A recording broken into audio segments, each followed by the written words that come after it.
తాకట్లో ఉన్న బంగారాన్ని విడిపించి ఆ రోజున మార్కెట్ ధర కట్టి మిగిలిన డబ్బును మీకు అందిస్తుంది కొమ్మూరి గోల్డ్.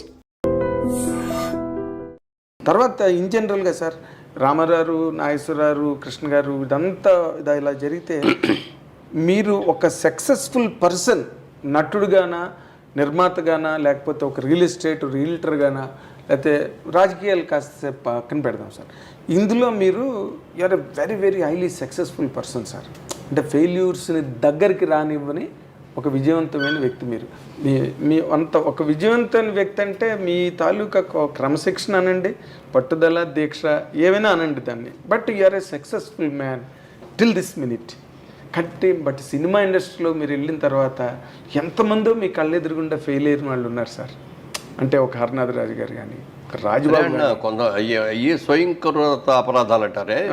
అంటే నేను ఇండస్ట్రీకి వచ్చినప్పుడు ఎలా ఉండాలనేది కొంతమందిని చూసి నేర్చుకున్నాం, ఎలా ఉండకూడదు అనేది కూడా కొంతమందిని చూసి నేర్చుకున్నాం. అందుకని మీరు చూడండి, వాళ్ళ తర్వాత వచ్చిన హీరోలు ఎప్పుడూ కూడా ఆ ఇదిలో ఎవడో చెట్టకొట్టుకోలే. ఎవడికాడ ఎలా సక్సెస్ఫుల్ అవ్వాలి, ఎలా సక్సెస్ తెచ్చుకోవాలి, ఆ వచ్చిన డబ్బులు ఎక్కడ ఇన్వెస్ట్ చేయాలి, ఏం చేయాలి అనేది అందరూ కూడా ఇప్పుడు ఎవరు పలానా వాడు చేతుల మూలంగా ఇటు బాడీ చేసుకున్నాడని ఒక్కడు లేరు, ఎవరు లేడు. హర్నాథ్ గారు, రాజబాబు తర్వాత ఇంకెవరు లేరు.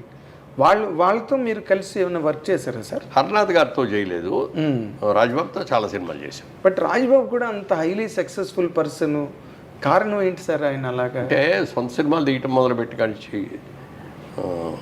సొంత సినిమా అనేటప్పుడు హీరో క్యారెక్టర్స్ కూడా ఆయన మరి దానికి తగ్గట్టు సినిమాలో కొన్ని సక్సెస్ అయ్యాడు బాగానే. ఎవరికి వారు ఏమన్నా అది బాగా సక్సెస్ అయింది. 100 రోజులు కూడా ఆడింది. అది దాంట్లో కూడా నేను వేసాను. అవును, మీరున్నారు. అదే ఇప్పుడు చలం గారు కూడా కొన్నాళ్ళు సక్సెస్ఫుల్ చేశాడు, ఆయన కూడా హీరోగా. అవునండి, ఆ టైపు పద్మనాభం గారు. అదే అంటే ఇప్పుడు ఆ లిమిట్ దాటేసే పెద్ద పెద్ద డైలాగులు రామారావు రాజశేఖర్లా చెప్తాను నేను అట్లాంటి క్యారెక్టర్ చేస్తారంటే ఎట్లా నప్పదు. వాళ్ళు ఏ క్యారెక్టర్లు చేస్తున్నారో ఆ క్యారెక్టర్. ఇప్పుడు కాంతారావు గారు కూడా ఫర్ దట్ మ్యాటర్ ఆయన కూడా అంతే కదా. కాంతారావు అన్ని సినిమాలు హీరో చేసి కూడా ప్రొడ్యూసర్గా తీసి దెబ్బతినే ఆయన లాస్ట్లోకి వచ్చినప్పుడు డబ్బులు లేకుండా అయిపోయింది. అవును, ఎవరో రజనీకాంత్ డబ్బులు పంపించారు. ఇప్పుడు సినిమా సక్సెస్ అవుద్దా లేదా అనేది మన చేతుల్లో లేదండి. అవును, కాబట్టి ఏంటంటే మన కెపాసిటీ ఏంటి, మనం ఎంతవరకు ఖర్చు పెట్టవచ్చు, ఎంతవరకు దీని మీద రిస్క్ చేయొచ్చు అనేది చూసుకునేవాళ్ళం. అందులో మా బ్రదర్ కిషోర్ ఆడిటింగ్లో బాగా ఎక్స్పర్ట్, బ్రహ్మాండ కంపెనీలో చదువుకున్నాడు. అందుకని ఎప్పటికప్పుడు ఇది 4 జిల్లాలు బేరాలు వచ్చి అమ్మేసేద్దాం అనేవాడు. ఎందుకు సినిమా చాలా బాగా వచ్చింది, ఏం అక్కర్లేదు అనేవాడు. నేను ముందు మనం సేఫ్ అవ్వాలి అనేవాడు. ఆ సేఫ్ అవడానికి ఏమేమి కావాలో అవన్నీ చేసేవాడు. తర్వాత సినిమా మనం అనుకున్నంత సక్సెస్ అవుతా లేదనేది వేరే విషయం, చెప్పలేము. అందుకని ముందు సేఫ్ అయిపోవాలి అనేది తమ్ముడికి ఉండేది. అయితే మీ సక్సెస్లో ఎక్కువ భాగం కిషోర్ గారికి ఇవ్వాలి. డిఫరెంట్గా ప్రొడక్షన్ సైడ్గా ఎక్కడ ₹1 వేస్ట్ అనేది లేకుండా చేసేవాడు ప్రొడక్షన్. తర్వాత అసలు స్క్రిప్ట్ నిర్వహణ అని చెప్పి పెట్టాం అతని పేరు. మొత్తం స్క్రిప్ట్ రెడీ చేసి చూసుకునేవాడు. చేసిన తర్వాత డైరెక్టర్ని అడిగేవాడు. సబ్జెక్ట్ సెలక్షన్ అవన్నీ నేను కూర్చునేవాడిని. సబ్జెక్ట్ సెలక్షన్ అయిపోయిన తర్వాత గణేష్ పత్రాలు రైటర్స్ రాయటం అన్నీ అయిపోయింది. డైరెక్టర్ ఒక్కటే అడిగేవాడు, ప్రతి ఎన్ని క్యారెక్టర్లు ఉన్నాయో రాయండి, ఓహో క్యారెక్టర్ 3 పేర్లు రాయండి. Artist first preference, second preference, third preference choice. నేను ఫస్ట్ ప్రిఫరెన్సే ట్రై చేస్తాను. ఫస్ట్ కుదరకపోతే సెకండ్ కుదరకపోతే థర్డ్. బట్ మా లెక్క ప్రకారం మేము వెళ్తాం. యాజ్ అ బిజినెస్ మ్యాన్గా కూడా దృష్టిలో పెట్టుకొని ఇంత రెమ్యూనరేషన్ ఈ క్యారెక్టర్కి అనవసరం అని అనుకుంటే వేరే క్యారెక్టర్కి వెళ్ళిపోతామని అట్లా క్యాల్కులేట్ చేసాం, అలా లెక్కలు వేసుకొని చేసాం. అందుకని ఏ సినిమా బడ్జెట్ ఎంతో వేసుకున్నది ఆ బడ్జెట్ రూపాయికి తక్కువ లేకుండా 5% కూడా అటు ఇటు అయ్యేది కాదు. ఆ బడ్జెట్ ప్రకారం బడ్జెట్లో అయిపోయేది. ఇది సినిమా మొదలుపెట్టిన తర్వాత 100 రోజు సినిమా రిలీజ్ చేద్దాం అని అనుకుంటే ఆ 100 రోజు చేసాం పర్ఫెక్ట్గా. ఈ అన్నిటికీ అందుకే కొంచెం కిషోర్ గారికి చెడ్డ పేరు ఉంది సార్ ఇండస్ట్రీలో, అదే దుర్మార్కెట్ అని. అంటే ఏదంటారు పాపాల వారుడు అంటుంది చూడే. నా దగ్గరకు వచ్చి ఎవరో డేట్లు అడిగేవారు. అలాగే నేను తప్పకుండా చేద్దామండి, బ్రదర్ ఉన్నాడు కదా కిషోర్తో మాట్లాడిన అనేవాడు. ఆయన దగ్గరికి వెళ్ళగానే కుదరదండి, ఇప్పుడు ఎట్లా కుదురుద్ది అనేవాడు. నాకు తెలుసు మురళీమోహన్ గారు మంచివాడు కానీ అబ్బాయినండి టఫ్ అండి మాట ఎండండి అనేవాడు. కాదు, కిషోర్ గారు ఆఫీస్లో ఉన్నారంటే వెనక్కి తిరిగి వెళ్ళిపోయిన వాళ్ళు నాకు తెలుసు అండి మెడ్రాస్లో. అందుకే నవ్వు వస్తుంది నాకు తలుచుకుంటే. నేను ఎవరి దగ్గర నో అని లేకపోయేవాడిని. నేను అనేవాడిని కిషోర్ గారిని, ఏమంటే మీరు ఆఫీసులో కూర్చుంటే వెళ్ళిపోతున్నారు అందరూ రావట్లేదు. అలాగా ఇప్పుడు ఈ లెక్కలు అవన్నీ వీళ్ళకి తెలియకపోవడం, కాంతారావు గారికి కానీ లేకపోతే కృష్ణ గారితో పాటు వచ్చిన రామ్మోహన్ ఏమైపోయాడు ఆయన కూడా మళ్ళీ అక్కడ. పద్మనాభం గారు కూడా ఎంత కెరీర్ బ్రహ్మాండమైన కెరీర్ ఉండి ఆఖరాకన్నా వచ్చినప్పుడు ఆయన దగ్గర లేకపోతే. అవునండి, అవును. సరే, ఇప్పుడు ఇదొక ఎత్తండి. జనరల్గా మీరు ఇందాక అన్నారు ఏది, సావిత్రి గారి సినిమా రిలీజ్ అయితే ఫస్ట్ షో అని చెప్పి, మీరు సావిత్రి గారితో ఎప్పుడైనా ఇండస్ట్రీకి వెళ్ళిన తర్వాత మూవ్ అయిన సందర్భాలు ఉన్నాయా? సినిమాలు చేశాంగా. అదే సినిమాలు చేయడమే కాకుండా జనరల్గా మీరు జనరల్ లేదు అభిమానిగా అంటే మొట్టమొదటి సినిమా భారతంలో ఒక అమ్మాయి అని దాసరి గారు డైరెక్ట్ చేశారు. డైరెక్షన్. నాకు తల్లి ఏమో సావిత్రి గారు, తండ్రి ఏమో కాంతారావు గారు. చంద్రమోహన్కి ఏమో రాజసులోచన గారి తల్లిను ప్రభాకర్ రెడ్డి గారి తండ్రి. అక్కడ గొడవలు వస్తాయి అనమాట. ఈ అమ్మాయిని పెళ్లి చేసి రోజారమ్మని పెళ్లి చేసుకోవడం దగ్గర ఇది ఇన్ని. ఓకే. అది దాంట్లో ఎన్ని చేసినప్పుడు ఎన్ని చేసిన రోజున ఒక రోజున మొట్టమొదటి ఫస్ట్ షాట్ పెట్టారు నేను మా ఇద్దరు కాంబినేషన్లో. పెద్ద స్టేర్ కేస్ మీద నుంచి ఇట్లా దిగుతా నేను చెప్పుకెళ్ళి ఒక చోట ఆగాలి, ఆ వెనక ఆవిడ చెప్పుకుంటూ వచ్చి ఆగాలి. అదంతా ఒకటే షాట్ పెట్టారు దాసరి గారు. రిహార్సల్ చేసాం, ఒక 2 రిహార్సల్ బాగానే ఉన్నాయి, టేక్ అన్నారు. నేను వచ్చేసాను. వచ్చిన తర్వాత ఆవిడ డైలాగ్ అవ్వాలి మొదలుపెట్టలా. ఏమిటి మర్చిపోయిందా ఏంటి పెద్ద ఆవిడ అని అనుకుంటా డైరెక్టర్ ఇంకా చూస్తున్నా ఇట్లా ఏమైనా కట్ చెప్తాడని. కట్ చెప్పలా. తర్వాత మెల్లగా డైలాగ్ చెప్పుకుంటూ వచ్చింది, చేసింది. ఓకే ఓకే అని అందరూ చప్పట్లు కొట్టారు. నాకు అర్థం కాదు ఇదేంటి ఇంత గ్యాప్ వచ్చింది, ఇంత డిలే వచ్చింది, ల్యాగ్ వచ్చింది. ఆ రోజుల్లో ల్యాగ్ అనేది ఎక్కువగానే వాళ్ళం కదా, ఇంత ల్యాగ్ వచ్చింది. డైరెక్టర్ గారు కూడా ఓకే అన్నారు అని చెప్పి షూటింగ్ అయిన తర్వాత ఆయన అడిగాను నేను, ఏమండి మరి అక్కడ గ్యాప్ వచ్చింది కదా, రిహార్సల్ అంత క్విక్గా చెప్పి ఇక్కడికి వచ్చేవాడు గ్యాప్ వచ్చింది కదా, మరి ఓకే చేశారేంటి అంటే, రష్లో వచ్చిందిరా రష్ చూడు అన్నాడు. వెళ్ళి చూస్తేనండి ఆ గ్యాప్లో ఇచ్చిందండి ఎక్స్ప్రెషన్స్ అసలు ట్రెమండరస్ అనమాట.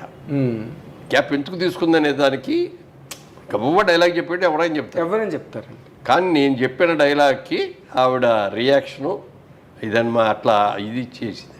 అది చూసిన తర్వాత అది వెళ్ళి కాళ్ళకి దండం పెట్టాను. ఓకే. మహానటేనండి మీరు. అది చెప్తే ఆ రోజు నాకే ఇచ్చింది. నేను వెనక తిరిగి చూడకూడదు, దిగి వచ్చాను కదా. పైగా అంత మహానటిని అమ్మ గ్యాప్ వచ్చింది బాగాలేదు అని అనలేం కదా మనం. ఆవిడ అప్పట్లో ఆ టైంకి అసలు సావిత్రి గారి షూటింగ్కి వస్తేనే చాలు, సెట్కి వస్తేనే చాలు, ఎందుకంటే ఆవిడ అప్పటికే డిజాస్టర్లోకి వెళ్ళిపోయారు. సూర్యన్ బాబు సినిమా తీశాడు, ఇది కృష్ణ గారి ఏదో గుర్తురాట్ల పేరు. అది ఆ సినిమాకి సావిత్రి గారి తల్లి, గుమ్మడి గారి తండ్రి, నేను చిన్న కొడుకుని, కొంచెం అల్లరి చిల్లరగా తిరిగే టైప్ అనమాట. ఒకటే షాట్ పెట్టాడు రాజాచంద్ర. కెమెరా టాప్ యాంగిల్లో పెట్టేసి నైట్ సీను మొత్తం లైటింగ్ హీటింగ్ అంతా చేసి ఆవిడ నన్ను వచ్చి తిట్టి కొట్టడం అనమాట. షాట్ అందరూ కొట్టారు, అందరికి అయిపోయింది, చేశారు, బ్రహ్మాండంగా వచ్చేసింది, అందరూ చప్పట్లు కొట్టారు, అయిపోయింది. అంతా అయిపోయిన తర్వాత నాకు ఏదో లోపల మండుతున్నట్టుగా ఉంది, అవన్నీ ఊదుకుంటున్నా. ఆవిడ చూసి గవ్వ వచ్చేసి ఏంటి అన్న ఏమైంది అంది. ఇవి ఏం లేదు కొంచెం ఏదో ఇదిలాగా ఉంటే ఇది అని ఊతున్నారు. కానీ గుండెలు తీసి చూస్తే ఆవిడ అలాగే ఇట్లా కొట్టి చేయటంలో ఈ గోల్డ్ అని ఇట్లా గీసుకొని బ్లడ్ వస్తాను. ఇక అక్కడ చూసేసి నాన్న సారీ నాన్న మా ఇంత అద్భుతంగా చేశారు, ఇక్కడ కావాల్సింది అదే ఇంపాక్ట్, ఇక్కడ ఏం తగిలినాయి అనేది కాదు, ఏముంది నథింగ్ ఇవి అని చెప్పి చేస్తే కూడా అంత వెరీ డెలికేట్ అసలు. ఎవరికైనా చిన్నాళ్ళకి పక్కన వాళ్ళకి కష్టం వచ్చిందంటే వెరీ సెన్సిటివ్. వాళ్ళకి కష్టం వచ్చిందంటే కూడా తట్టుకునేది కదా ఆవిడ. అలాగే ఎవరన్నా వచ్చేదన్నా శుభలాకి తీసుకొచ్చి పెట్టారు కాబట్టి దగ్గర ఎంత డబ్బులు ఉంటే అంత డబ్బులు అక్కడ ఇచ్చేసారు. అలాగే ఆవిడ మీరు అంటే ఆల్మోస్ట్ లాస్ట్ డేస్ మీరు అప్పటికి ఇండస్ట్రీకి వెళ్ళిపోయారు, ఆవిడతో యాక్ట్ చేశారు. అసలు ఒక్కొక్కరు ఒక్కొక్క కథనం చెప్తారండి సావిత్రి గారి గురించి.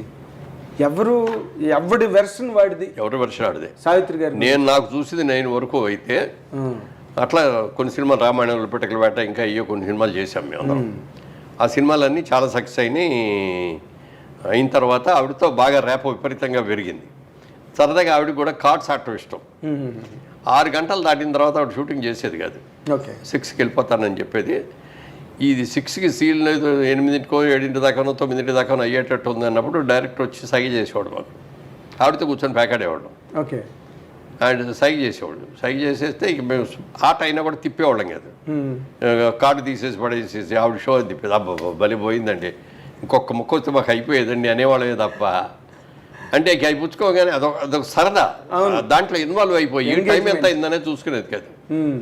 అంతా అయిపోయిన తర్వాత ప్యాకపోయి ఏంటయ్యా 9 అయిపోయింది, నేను 6ంటికి వెళ్ళిపోతాను, ఇప్పుడు దాకా చేశారేంటి అనేవాడు అనమాట. అట్లా చాలా బట్ అలాగా చిన్నపిల్లల మనస్తత్వం లాగా ఉండేది అనమాట. ఒక రోజున ఇట్లాగే మేమందరం వెయిట్ చేస్తాం, దాంట్లో రామాయణంలో పిటకల వేట, ఎంఐ దీపరాల, అప్పుడు దీప బాగా క్రేజ్ అనమాట, ప్రీతం బిజీగా ఉండేది, అన్ని లాంగ్వేజ్లో చేస్తూ ఉండేది. ఎక్కడో షూటింగ్లో లేట్ అయిపోయింది, 9ంటికి రావాల్సిన అమ్మాయి 12ంటికి వచ్చింది.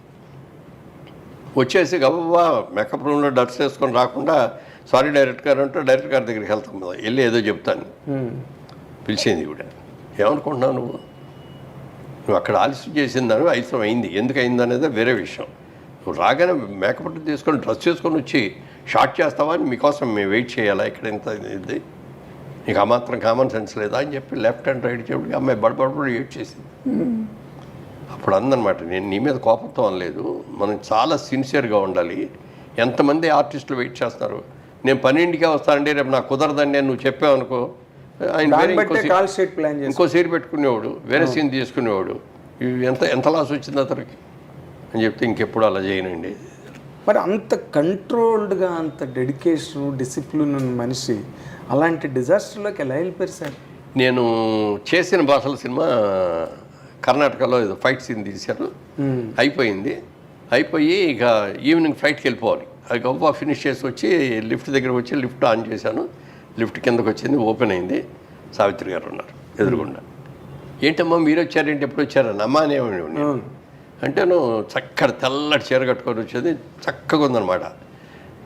రేపు నుంచి షూటింగ్, నాకు ఇవాళ షూటింగ్ లేదు, ఫ్రెండ్స్ ఎవరో ఉన్నారు, నైట్ డిన్నర్కి పిలిచారు, అక్కడికి వెళ్తాను. బాగున్నారమ్మా, ఇప్పుడు చాలా చక్కగా ఉన్నారు, ఇది మెయింటైన్ చేయండి అని అన్నాడు. అలాగే అన్నారు, నేను నా దావని నేను వెళ్ళిపోయాను. నెక్స్ట్ డే మార్నింగ్ న్యూస్ ఏంటంటే ఆ పార్టీలో డయాబెటిక్ కోమా వచ్చేసింది. And for more videos, please subscribe to iDream. Please subscribe to iDream. Please subscribe iDream. And please subscribe to iDream. For more videos, subscribe to iDream. please like, share and subscribe to the channel. Congratulations, iDream. Subscribe to iDream. Subscribe to iDream. So subscribe to iDream Media. iDream ki iDream team andarki huge congratulations. Please subscribe iDream Media. Please subscribe to iDream. Subscribe iDream. Please subscribe to iDream. iDream అంటే నా కళల ఛానల్ను subscribe చేసుకున్న నోరు తిరుగుతలేదు, మీరైతే గంట గుర్తు కొట్టండి. For more such videos, please subscribe to iDream. Subscribe to iDream. Please subscribe to iDream. Please subscribe iDream Media. Please do subscribe to iDream. Please subscribe to iDream Media. For best entertainment and information, please subscribe iDream. And don't forget to subscribe to iDream.